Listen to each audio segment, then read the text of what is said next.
One of the most important things when we started off, when we were making this movie, was to make Steve and Jon believable as, you know, Stan Laurel and Oliver Hardy.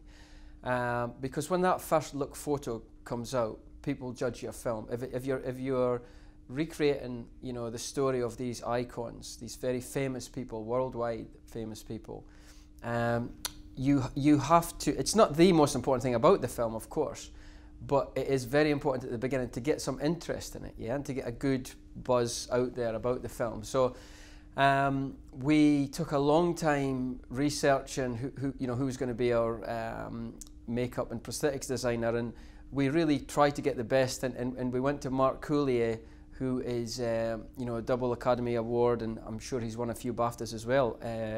But Mark has done so much work, great work, and we went to him for a lot of advice and really built Stan and Ollie from the bottom up. But yeah, it's an incredibly important part when you're doing a story about real people. Yeah, Mark was one of the first names on the team sheet. We took him in very early on, before a lot of the other HODs, and we obviously looked at reference photographs, we looked at reference films. But what the other thing we did in the film, we weren't only showing Laurel and Hardy at the height of their fame, we showed them in 1937 when they were at the height of their fame, but also in 1953 when their career had gone on the slide and they were older guys, and Hardy was a lot heavier, and Laurel wasn't looking that healthy compared to what he had done. His hairline had receded, and so there was two different looks for the film. So we had to design them from very early on, get Steve and Jon in to do face casts, and Mark was involved in all that. He went to LA because a lot of the body casting, especially for Jon's fat suit, is only done out there.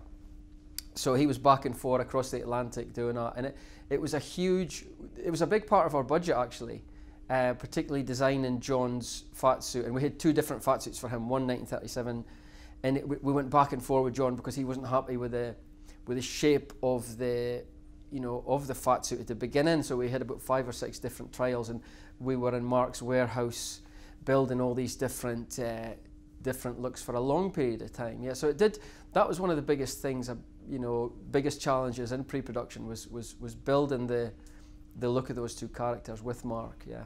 The key word for this film always was responsibility, yeah, and that's what I always used when I was hiring the HODs. I stressed that to them. We've got a huge responsibility to Laurel and Hardy themselves, to their surviving families, to the amount of fan clubs across the world, and just generally to people who loved them.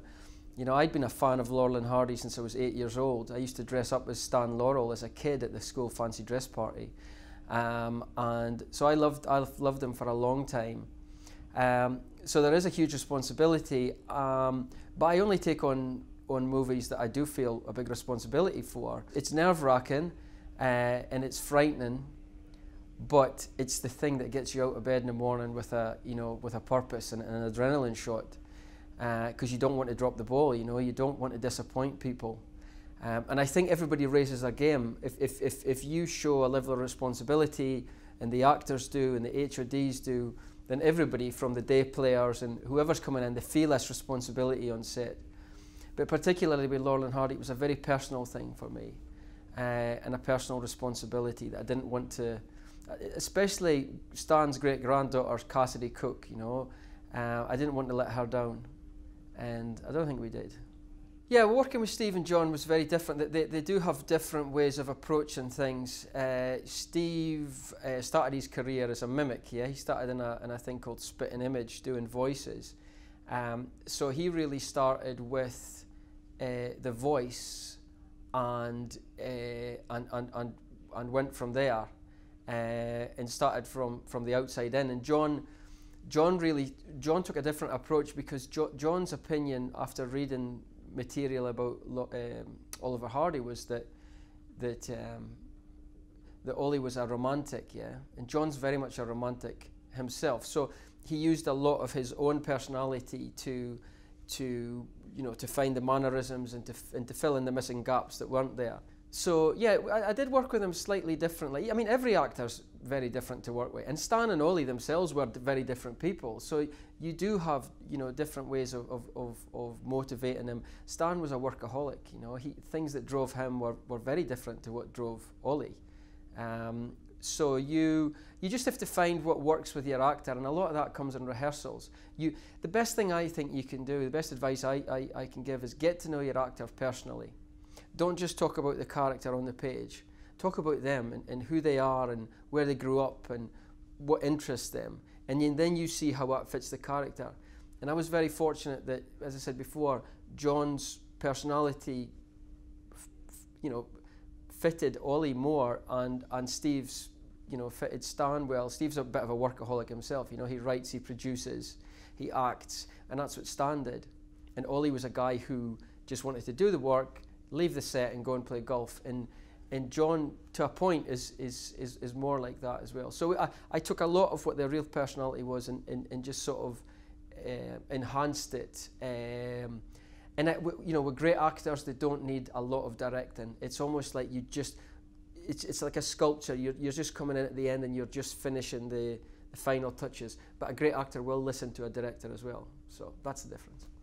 One of the big things about this film is I got the script first of all in 2014, January 2014, and it got released in January 2019, and it's a 5-year stretch. So my point is that you have to stay with things. Yeah, a lot of the time it felt as though this project was going to fall through, but you have to sort of stay with it. You know, you have to believe in it and die for the cause, really, because that's the only way films are made. And they're all like that. Even the big budget ones, they're like that. Even with the big studios, you know. We got a few setbacks because of things like actor availability. Steve and Jon had different projects coming in, and we were about to shoot, and then Jon got an offer of this big studio movie that he couldn't turn down, and it pushed us.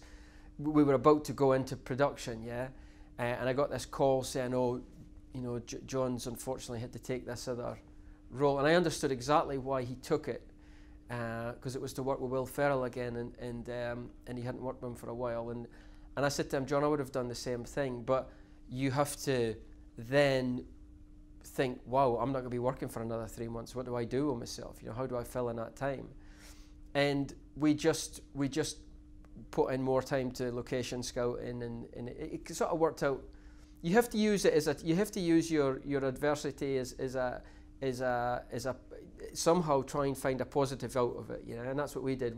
The last minute we were pushed, so we thought, what we're going to do? Okay, let's just use the time to scout. We're not getting paid, but who cares? We will get paid eventually, you know.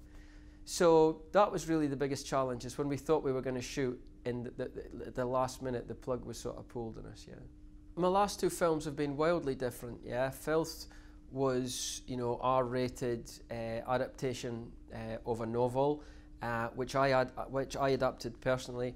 So working as a writer-director is very different, because you feel a lot more ownership over the script. You feel a lot more protective over the script as well. When you're doing a movie like Stan and Ollie, which is incredibly different tonally as well. I did choose Stan and Ollie because it was so different from Filth, and I didn't want to do another movie like Filth straight away, because I didn't want to get pigeonholed, you know, in that bracket that this guy is, you know, this is the kind of film he does. Because if you do another one, who knows when you'll get a chance to do something wildly different. And I always want to be, you know, doing different things. So I chose Stan and Ollie, but then working on a piece of original material. I suppose it kind of is adapted from a true story, but it's still an original script, you know, but from a different writer, you know, not for somebody from myself. I felt a lot less precious over material, and therefore I felt as though I could be freer with the actors for them to change lines, or and I think it really benefited from that. For example, Nina Arianda, who plays Stan Laurel's wife, Ida, she came to me with so much ideas that maybe if on Filth, if someone had come to me, I would have said, no, this is what I wrote, and I'd like you to do this. But I think because it was somebody else's script, I felt a bit freer to say, yeah, let's try that. And I think her character especially really improved. So it was a big learning curve for me.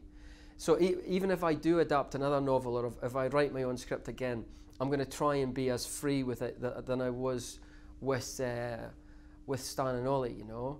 But they are very different films, and I'm very proud of that as well. You know, I'm very proud that people can't sort of pin you down to one particular genre, and I think that's important for filmmakers as well. You know, you have to have your voice, but you can't repeat yourself. You know, that's my advice anyway.